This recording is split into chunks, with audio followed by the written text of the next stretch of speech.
بسم اللہ الرحمن الرحیم نحمده ونصلی ونسلم علی رسوله النبی الکریم اما بعد فاعوذ باللہ من الشیطان الرجیم بسم اللہ الرحمن الرحیم فاسألوا اہل الذکر ان کنتم لا تعلمون۔ ہیٹر کے متعلق ایک سوال یہ کیا جاتا ہے کہ ہیٹر کے سامنے نماز پڑھ سکتے ہیں یا نہیں پڑھ سکتے۔ چونکہ آج کل سردیوں کا موسم ہے تو ہر گھر اور ہر مسجد کے اندر لازمی طور پر ہیٹر ہوتا ہے، تو اس صورت میں پھر نمازی جو ہے وہ ہیٹر کے سامنے نماز پڑھ لیتے ہیں۔ دیکھیں، ہیٹر کے سامنے آپ نماز پڑھ سکتے ہیں، اس میں کوئی حرج نہیں ہے۔ علماء نے فرمایا کہ ہیٹر کی آگ جو ہے یہ اس آگ کی طرح نہیں ہے کہ جس کو بھڑکا کر لوگ پوجا کرتے تھے، لہٰذا ہیٹر جو ہے یہ بھڑکنے والی آگ کے حکم میں نہیں ہے۔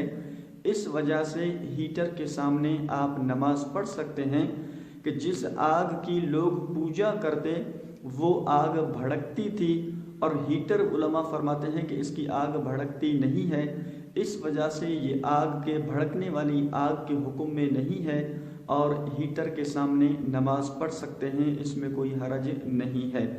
اسی طرح پر ایک سوال یہ کیا جاتا ہے کہ اگر کوئی شخص بغیر ٹوپی پہنے نماز پڑھ رہا ہے تو آیا کہ اس صورت میں دوسرا شخص اس کے سر پر ٹوپی رکھ سکتا ہے یا نہیں رکھ سکتا؟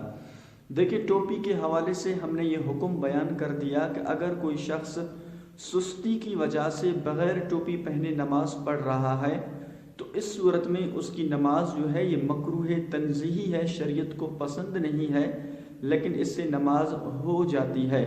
تو لہٰذا خلاصہ کلام یہ ہے کہ کوئی بغیر ٹوپی پہنے نماز پڑھ لینا یہ کوئی فرض اور واجب نہیں ہے، لہٰذا اگر کوئی شخص بغیر ٹوپی پہنے نماز پڑھ رہا ہے تو پھر دوسرے شخص کو اس کی اجازت نہیں ہے کہ وہ اس کے سر پر ٹوپی رکھ دے، چونکہ اس کے خشوع و خضوع میں خلل بھی واقع ہو سکتا ہے۔ اس لیے اگر کوئی شخص بغیر ٹوپی بھی نماز پڑھ رہا ہے تو پھر دوسرا شخص اس کے سر پر ٹوپی نہ رکھے۔ اللہ کریم جل جلالہ ہم سب کو عمل کی توفیق عطا فرمائے۔ وآخر دعوانا ان الحمد للہ رب العالمین۔